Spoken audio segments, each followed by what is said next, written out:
Hello to everyone. एक question मुझसे पूछा गया था कि फॉरेंसिक अकाउंटिंग और फॉरेंसिक ऑडिट में क्या डिफरेंस होता है। माधवी कौशिक जी ने यह सवाल पूछा था। तो चलो आज हम समझते हैं इन दोनों के बीच में क्या डिफरेंस होता है। अब जहाँ जहाँ मेरी ये पेन चलेगी ना, आपको वहीं वहीं अपनी नज़र रखनी पड़ेगी, नहीं तो टॉपिक समझ में नहीं आएगा। देखो भाई, आप लोगों को नॉर्मली पता है कि कंपनीज अपने अकाउंट्स को मेंटेन करती हैं और फिर एक इंडिपेंडेंट पर्सन आकर के चेक करता है कि क्या ये अकाउंट्स अच्छे से बने हैं या नहीं बने। वो जो इंडिपेंडेंट पर्सन आता है उसको हम कहते हैं ऑडिटर, और जो वो इंडिपेंडेंट चेकिंग करता है उसी को हम लोग क्या नाम दे देते हैं, ऑडिटिंग, है ना। तो ये ट्रेडिशनल अकाउंटिंग और ऑडिटिंग का ये रिलेशन है। अब ये सवाल आता है कि ये फॉरेंसिक अकाउंटिंग और फॉरेंसिक ऑडिट क्या है। तो फॉरेंसिक अकाउंटिंग और फॉरेंसिक ऑडिट तो हम लोग समझ लेंगे। पहले समझते हैं ये फॉरेंसिक वर्ड का क्या मतलब है। ये फॉरेंसिक वर्ड का क्या मतलब है, तो देखो भाई, फॉरेंसिक का मतलब होता है anything suitable in a court of law. Court में, कोर्ट ऑफ लॉ का मतलब कोर्ट, चाहे वो सुप्रीम कोर्ट हो, हाई कोर्ट हो, कोई भी कोर्ट हो, कोर्ट हो गया, ट्रिब्यूनल हो गया, कुछ भी बोल लो। कोर्ट में कोई सबूत आपका एक्सेप्ट होगा या नहीं होगा, यह बहुत बड़ा सवाल रहता है। तो फॉरेंसिक का मतलब होता है anything suitable in a court of law. Forensic का मतलब कोई भी वो चीज जो court of law as an evidence accept कर लेगा, दैट इज कॉल्ड फॉरेंसिक। ठीक है, अभी इतना सही मतलब समझो कि फॉरेंसिक का मतलब है जो कि कोर्ट में हम सबूत के तौर पर पेश कर सकते हैं। ठीक है, ओके। एग्जाम्पल देखो, एग्जाम्पल देखो। मान लो किसी कंपनी में फ्रॉड सस्पेक्टेड है, यानी कि किसी को लगता है कि भाई इस कंपनी में फ्रॉड चल रहा है। मान लो सेंट्रल गवर्नमेंट को लग रहा है इस पर्टिकुलर कंपनी में फ्रॉड चल रहा है, तो फ्रॉड सस्पेक्टेड है। अभी हमारे पास पूरे पुख्ता सबूत नहीं है कि हाँ फ्रॉड चल ही रहा है। अभी मतलब सूत्रों के हवाले से ऐसे खबर आई है कि हाँ इस कंपनी में फ्रॉड चल रहा है, ऐसा लगता है, सस्पेक्टेड है। तो अगर मैं नॉर्मल ऑडिट की मदद से मैं क्या करूंगा, मैं सिंपल ऑडिट करूंगा। सिंपल ऑडिट, सिंपल ऑडिट मतलब ऑडिट, ऑडिट की मदद से मैं ऑडिटिंग स्किल्स का यूज करूंगा। अच्छा, ऑडिट जब हम लोग करते हैं, क्या ऑडिट में हम लोग 100% चेकिंग करते हैं या सैंपल बेसिस पर चेक करते हैं? सैंपल चेकिंग करते हैं। मान लो एक कंपनी के अंदर 1 लाख ट्रांजेक्शन हुई हैं, तो क्या एक ऑडिटर आकर के 1 लाख ट्रांजेक्शन को चेक करेगा? The answer is no. वो सैंपल रैंडमली कुछ ट्रांजेक्शन्स को पिक करेगा और उनकी चेकिंग करेगा, दैट इज कॉल्ड ऑडिटिंग। तो जब मैं इंफॉर्मेशन की सिंपल ऑडिट कर रहा हूं, इसका सिंपल सा मतलब यह है कि मैं अपनी ऑडिटिंग स्किल्स का यूज कर रहा हूं। अच्छा मुझे यह बताओ, जब मैं 1 लाख ट्रांजेक्शन्स में से फॉर एग्जांपल 500 ट्रांजेक्शन्स ही चेक कर रहा हूं, तो चांसेस हैं कि जो रिमेनिंग ट्रांजेक्शन्स हैं उनमें फ्रॉड हो सकता है? The answer is yes. यानी कि क्या मैं अपनी ऑडिट रिपोर्ट को कोर्ट ऑफ लॉ में एज एन एविडेंस पेश कर पाऊंगा? क्या जज मुझसे ये नहीं कहेगा कि तुमने तो रैंडमली चेकिंग की है, और रैंडम जब तुमने चेकिंग की है तो हो सकता है कि उसमें फ्रॉड सस्पेक्टेड आपको मिल भी जाए और ना भी मिले। तो बेहतर यह रहेगा कि आप इन्वेस्टिगेशन स्किल्स का यूज करें। ऑडिटिंग स्किल्स को 2 मिनट के लिए साइड रखो, आप इन्वेस्टिगेशन स्किल्स का यूज करो।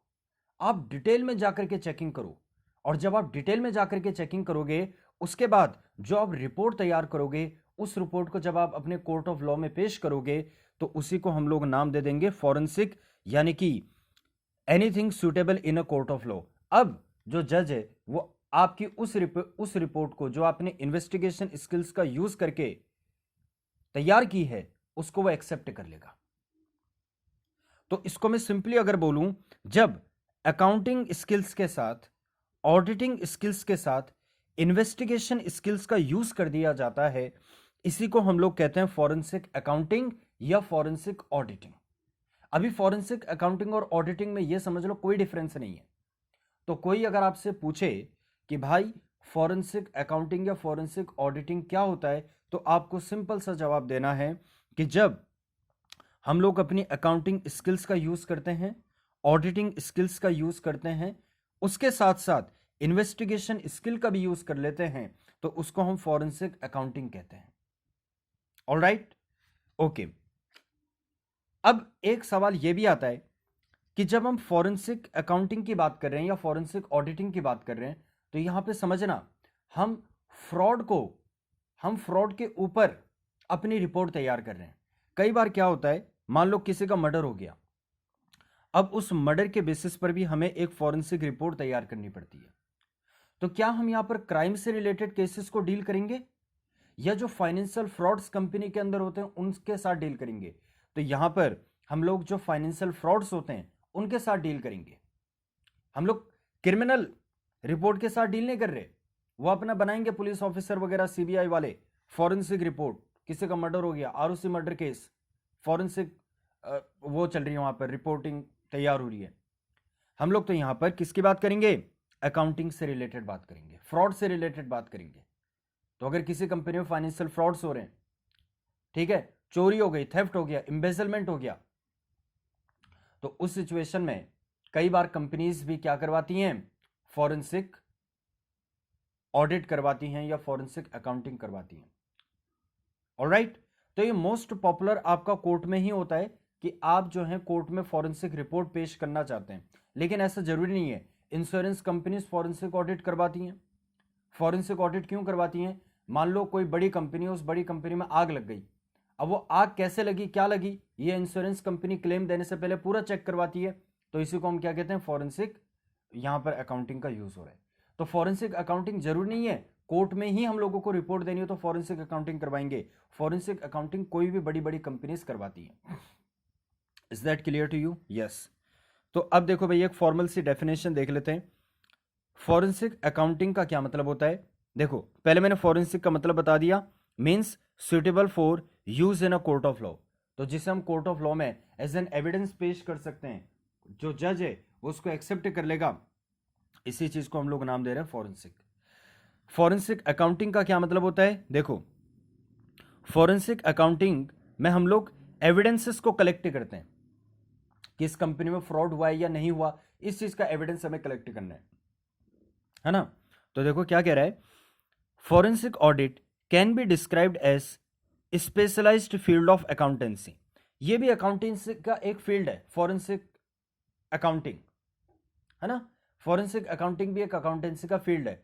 जैसे फाइनेंशियल अकाउंटिंग होता है, मैनेजमेंट अकाउंटिंग होता है, इन्फ्लेशन अकाउंटिंग होता है, वैसे ही अच्छा ह्यूमन रिसोर्स अकाउंटिंग होता है। तो अलग अलग वो होते हैं, फील्ड्स होते हैं। तो वैसे फॉरेंसिक अकाउंटिंग अकाउंटेंसी का एक फील्ड है, कोई दिक्कत नहीं है। विच इन्वेस्टिगेट फ्रॉड, जिसमें हम फ्रॉड को इन्वेस्टिगेट करते हैं। फाइनेंशियल इंफॉर्मेशन को एनालाइज करते हैं जिससे कि लीगल प्रोसीडिंग्स में उनका यूज किया जा सके, कानूनी कार्यवाही में उसका यूज किया जा सके। Forensic accounting uses accounting, auditing and investigative skills. ये बात मैं ऊपर बता ही चुका हूं कि अकाउंट्स ऑडिट के साथ जब आप इन्वेस्टिगेशन स्किल्स का यूज करते हैं तो उसको हम लोग फॉरेंसिक अकाउंटिंग कहते हैं। To conduct the investigation into the theft और फ्रॉड, क्यों कर रहे हैं हम लोग ये स्किल्स का यूज? ये स्किल का यूज करके क्या हो जाएगा, हम थेफ्ट और फ्रॉड का इन्वेस्टिगेशन कर पाएंगे कि क्या इस कंपनी में सचमुच में फ्रॉड हुआ है, क्या सचमुच में थेफ्ट हुई है, चोरी हुई है तो किसने करी है, कितने की करी है, कौन कौन इन्वॉल्व है, फ्रॉड हुआ है तो कितने का हुआ है, कौन कौन इन्वॉल्व है, कब से ये फ्रॉड चल रहा है, कौन कौन रिलेटेड पार्टीज हैं, किसको कितना नुकसान हो गया इस फ्रॉड के कारण, ये सारी बातें। तो फॉरेंसिक अकाउंटिंग समझ आ गया। अब समझते हैं कि फॉरेंसिक ऑडिट का क्या मतलब है। देखो, इस डेफिनेशन को समझाने से पहले मैं आपको शॉर्ट में बताता हूं क्या होता है फॉरेंसिक अकाउंटिंग और ऑडिटिंग में डिफरेंस। बेसिक डिफरेंस, वैसे कोई डिफरेंस नहीं होता। अगर आप गूगल में भी सर्च करोगे कि फॉरेंसिक अकाउंटिंग और फॉरेंसिक ऑडिट में क्या डिफरेंस है, तो जनरली हर जगह आपको फॉरेंसिक अकाउंटिंग और ऑडिटिंग एक ही जैसा मिलेगा, क्योंकि कोई डिफरेंस होते नहीं है। लेकिन अगर हम फिर भी जबरदस्ती का डिफरेंस बनाने की कोशिश करें तो क्या डिफरेंस बन पाएगा? देखो, कहता है फॉरेंसिक अकाउंटिंग में इन्वेस्टिगेशन के थ्रू एविडेंसेस को कलेक्ट किया जाता है, ऑलराइट, जिसको हम कोर्ट में प्रोड्यूस कर सकें। फॉरेंसिक अकाउंटिंग में हम लोग क्या करते हैं, इन्वेस्टिगेशन स्किल्स का यूज करके एविडेंसेस को कलेक्ट करते हैं, सबूत इकट्ठा करते हैं, जिससे कि हम कोर्ट में केस लड़ सकें। अगर सत्यम कंपनी में फ्रॉड हुआ है तो सेंट्रल गवर्नमेंट आकर के क्या करेगी, सीरियस फ्रॉड इन्वेस्टिगेशन ऑफिस आकर के क्या करेगा, फॉरेंसिक चेकिंग करेगा, इन्वेस्टिगेशन करेगा। क्यों? जिससे कि वो एविडेंसेस को कलेक्ट कर सके और कोर्ट में उन एविडेंसेस को पेश कर सके। इसको हम बोलेंगे फॉरेंसिक अकाउंटिंग। नाउ अब फॉरेंसिक ऑडिट क्या है? कहता है फॉरेंसिक ऑडिट इन्हीं एविडेंसेस की फर्दर एग्जामिनेशन करता है regarding an assertion against an established criteria. इसको समझो। मान लो अभी इलाहाबाद हाई कोर्ट का एक केस आया था, जजमेंट आई थी, जिसमें यह बोला गया कि जो आरुषि मर्डर केस था, आप सभी को पता है Aarushi murder case. Aarushi murder case में जो उनके पेरेंट्स थे आरुषि के, तलवार फैमिली, उनको छोड़ दिया गया, उनको बरी कर दिया गया। इसलिए नहीं कि वो बेगुनाह थे, इसलिए कि उनके अगेंस्ट कोई सबूत नहीं मिले। और वहां पर जज ने बोला कि अगर सीबीआई स्टार्टिंग में ही फॉरेंसिक इन्वेस्टिगेशन करवाती तो शायद से क्या हो पाता, शायद से इस केस का रिजल्ट निकल पाता अच्छा सा। तो किस चीज की कमी रह गई थी? जो सबूत आपने इकट्ठा किए उन सबूतों में दम नहीं था। वो सबूत आपके इतने ज्यादा क्या बोलेंगे उसे, स्ट्रांग नहीं थे कि वो कोर्ट में जाकर के किसी को गिल्टी प्रूफ कर पाए। तो फॉरेंसिक ऑडिट में हम लोग क्या करते हैं, जो हमने फॉरेंसिक अकाउंटिंग में एविडेंसेस को कलेक्ट किया है उन एविडेंसेस की वैलिडिटी को चेक करते हैं। क्या वो एविडेंसेस जो भी हमने कलेक्ट करे हैं, क्या वो कोर्ट ऑफ लॉ में टिक पाएंगे या नहीं टिक पाएंगे? तो देखो क्या कहता है, फॉरेंसिक ऑडिट में इन्हीं एविडेंसेस की फर्दर एग्जामिनेशन की जाती है regarding an assertion against an established criteria. यानी कि एस्टेब्लिश्ड क्राइटेरिया, मान लो कि जो सामने वाला प्रोसिक्यूटर है, यानी कि जो अपोजिट पार्टी है, अपोजिट पार्टी अगर आपसे कोर्ट में क्रॉस क्वेश्चनिंग कर ले तो उस क्रॉस क्वेश्चनिंग का आप जवाब कैसे दोगे? आप अपने एविडेंसेस को इस तरीके से तैयार कर लो ना कि अगर कोई एस्टेब्लिश्ड क्राइटेरिया है, यानी कि अगर कोई आपसे सवाल पूछे कोर्ट में तो आप उस चीज का जवाब तैयार रख पाए। इसी को हम कहते हैं फॉरेंसिक ऑडिट। तो अगर मैं बोलूं कि फॉरेंसिक ऑडिट एक अगला स्टेप है फॉरेंसिक अकाउंटिंग का, तो क्या मैं गलत हूं? द आंसर इज नो, क्योंकि वो साफ तौर पर कह रहे हैं ना, फॉरेंसिक ऑडिट इन्हीं एविडेंसेस की फर्दर एग्जामिनेशन करता है regarding an assertion against an established criteria. जो भी आपके एस्टेब्लिश्ड क्राइटेरिया हैं उसके रिगार्डिंग एक assertion का मतलब होता है पॉजिटिव एफर्मेशन, यानी कि हाँ ये सबूत जो मैंने इकट्ठा करे हैं इसमें दम है। दम कैसे? ये लो और सबूत दे रहा हूं मैं उसके रिगार्डिंग। कुल मिलाकर के फॉरेंसिक ऑडिट का मतलब है कि अगर आपसे क्रॉस क्वेश्चनिंग हो जाए तो क्या आपके सबूत टिक पाएंगे या नहीं टिक पाएंगे। इसलिए पहले से उनकी क्या कर लो, पहले से उन एविडेंसेस की फर्दर एग्जामिनेशन कर लो, उनको और चेक कर लो। That is called forensic audit. Okay, तो देखो अगर कोई आपसे पूछ ले कि फॉरेंसिक ऑडिट और अकाउंटिंग में क्या डिफरेंस है, आप कहना कोई डिफरेंस नहीं है। लेकिन फिर भी अगर हम जबरदस्ती का डिफरेंस बनाने की कोशिश करें तो फॉरेंसिक अकाउंटिंग पहले स्टेप होता है और फॉरेंसिक ऑडिट आपका दूसरा स्टेप होता है। फॉरेंसिक अकाउंटिंग में हम लोग एविडेंसेस को इकट्ठा करते हैं और जो एविडेंसेस इकट्ठा हुए हैं उनकी फर्दर एग्जामिनेशन करना, it is called forensic audit. ठीक है, तो देखो फॉरेंसिक अकाउंटिंग हेल्प्स यानी कि मदद करता है इन कलेक्शन ऑफ एविडेंसेस, जो कि मैं पीछे आपको बता ही चुका हूं, to be used in the court, जिसको हम कोर्ट में यूज करेंगे। एविडेंसेस कलेक्ट करो जिसको हम कोर्ट में यूज करेंगे।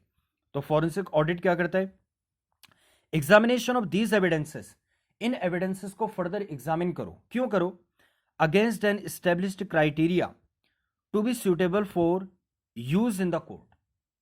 तो वही बात मैंने बोली कि अगर जज आपसे कुछ क्रॉस क्वेश्चनिंग कर ले तो आपके ये जो एविडेंसेस हैं, आपके ये जो एविडेंसेस हैं इनमें कितना दम है, इसीलिए हम एक बार फॉरेंसिक ऑडिट भी करवा देते हैं।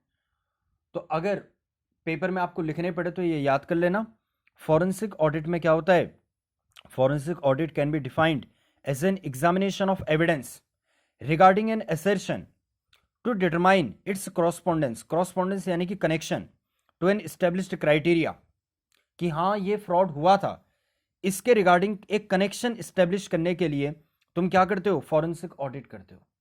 एक कनेक्शन, कुछ जज आपसे पूछ रहा है कि बताओ फिर ये एविडेंसेस तुम्हारा इस वाले केस से कैसे रिलेट है। अब जब तुम उस चीज का जवाब देते हो, वो जवाब आप तभी दे पाओगे जब आपने फॉरेंसिक ऑडिट की होगी, जब आपने अपने एविडेंसेस को और ज्यादा चेक कर लिया होगा कि भैया अगर एस्टेब्लिश्ड क्राइटेरिया यानी कि जज वगैरह कुछ सवाल जवाब पूछने लगे तो उस चीज का तुम कैसे रिस्पॉन्स करोगे। ठीक है, क्या कनेक्शन है केसेस के बीच में, that is termed as the forensic audit. तो आई होप फॉरेंसिक अकाउंटिंग और फॉरेंसिक ऑडिट में आपको डिफरेंस समझ आया होगा। अगर मैं पूरी कहानी को सम अप करूं तो मैं एक लाइन में यही बोलूंगा कि फॉरेंसिक अकाउंटिंग में हम लोग एविडेंसेस को कलेक्ट करते हैं अपनी अकाउंटिंग, ऑडिटिंग और इन्वेस्टिगेटिव स्किल्स का यूज करते हुए, जबकि हम फॉरेंसिक ऑडिट में क्या करते हैं, उन्हीं एविडेंसेस को फर्दर एग्जामिन करते हैं जिससे कि हम लोग एक कनेक्शन इस्टेब्लिश कर सकें, एफर्मेशन कर सकें, एसर्शन दे सकें in the court of law. Is that clear to you? I hope the point is clear. Thank you so much.